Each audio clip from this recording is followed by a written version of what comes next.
Hello everyone. तो हमने software install कर लिए थे। अब हम उनको रन करके दिखाएंगे कि कैसे हम RS लॉजिक्स में प्रोग्राम बना सकते हैं। तो जैसा कि मैंने आपसे RS logics English, RS logics micro और RS लॉजिक्स क्लासिक आपके टास्क बार में ऐड करा दिया था। अब एक सॉफ्टवेयर और रह गया था, तो आप यहाँ पर टाइप कीजिए RS। तो तीसरा सॉफ्टवेयर जो RS लॉजिक्स इमुलेट है वो भी आ गया और इसको भी हम पिन टू टास्क बार कर लेंगे, क्योंकि हमें बार बार इनकी रिक्वायरमेंट पड़ेगी। तो मैंने टास्क बार में ऐड कर लिया। इसके बाद आपको क्या करना है, RS लॉजिक्स क्लासिक में जाना है और RS लॉजिक्स क्लासिक में जाने के बाद आपको यहाँ पर कम्युनिकेशन में जाना है। कम्युनिकेशन में जाने के बाद आपको क्या करना है, कॉन्फ़िगर ड्राइवर करना है और यहाँ पर अवेलेबल ड्राइवर टाइप में इस एरो पे क्लिक करके, ठीक है, आपने क्लिक किया।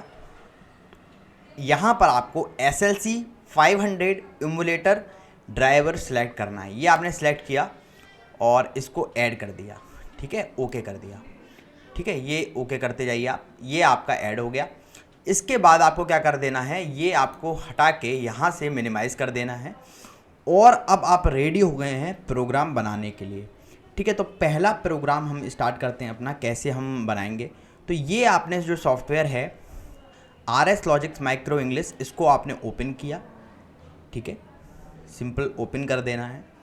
और ओपन करने के बाद आपका इस तरह से इंटरफेस आ जाएगा। सबसे पहले पहला प्रोजेक्ट हमें बनाना है, तो फाइल में जाएंगे।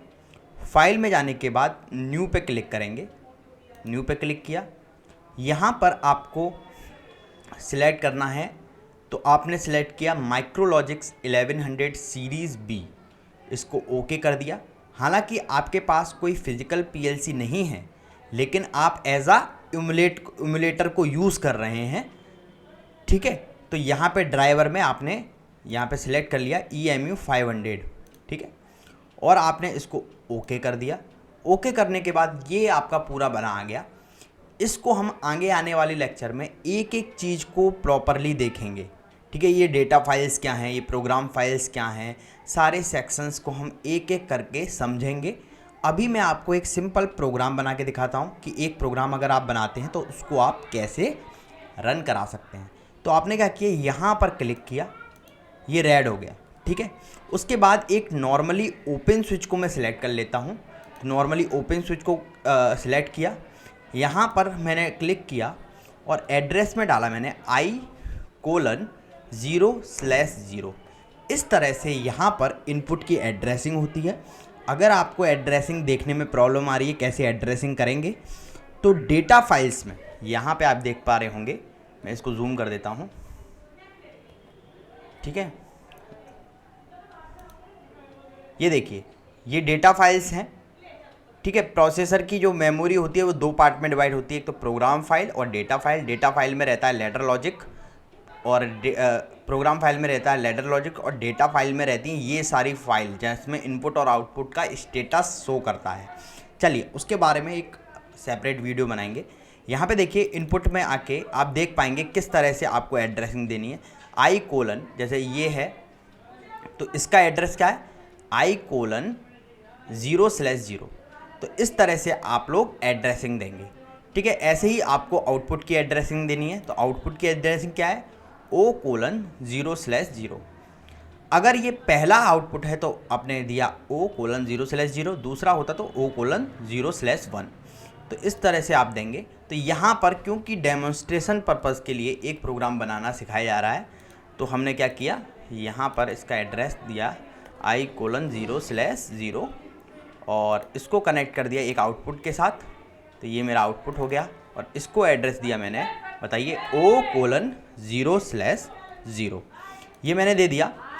अब आपको क्या करना है, अब आपको ये जो आ रहा है कंप्यूटर के पास चेक का निशान, ये कंप्यूटर के पास चेक का निशान, ये क्या लिखा आ रहा है, वेरीफाई प्रोजेक्ट। तो सबसे पहले तो आप अपना प्रोजेक्ट को वेरीफाई करेंगे कि जो आपने बनाया है वो ठीक है या नहीं, उसमें एड्रेसिंग वगैरह ठीक है या नहीं। तो आपने यहाँ से वेरीफाई कर दिया। वेरीफाई करने के बाद आप अगर देखेंगे तो कॉर्नर में नीचे ये लिखे आएगा message, verify has completed, no error found.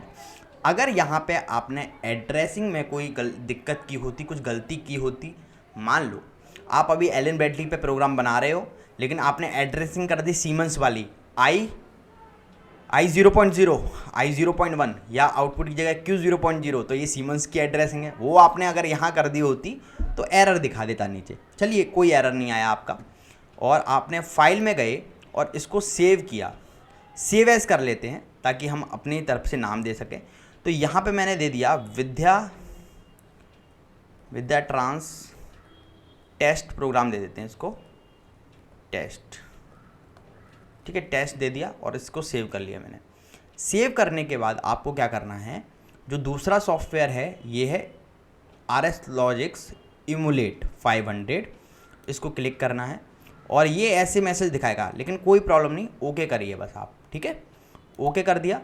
Okay करने के बाद यहाँ पर ये जो फोल्डर है इस पर क्लिक करेंगे और फोल्डर पे क्लिक करने के बाद आप क्या करिए, वही वाला प्रोजेक्ट सिलेक्ट कीजिए,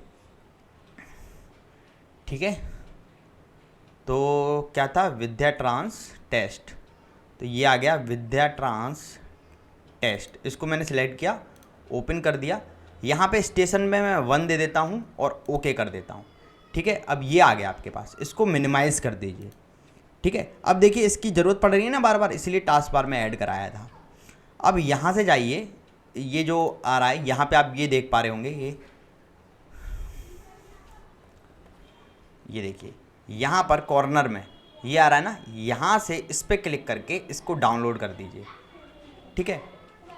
डाउनलोड करेंगे तो एक पॉपअप आएगा, यहाँ पर इस तरह का पॉपअप आएगा, इसको मैं दिखा देता हूँ। तो इस तरह का पॉपअप आपके पास आएगा, इसको यस कर देना है आपको।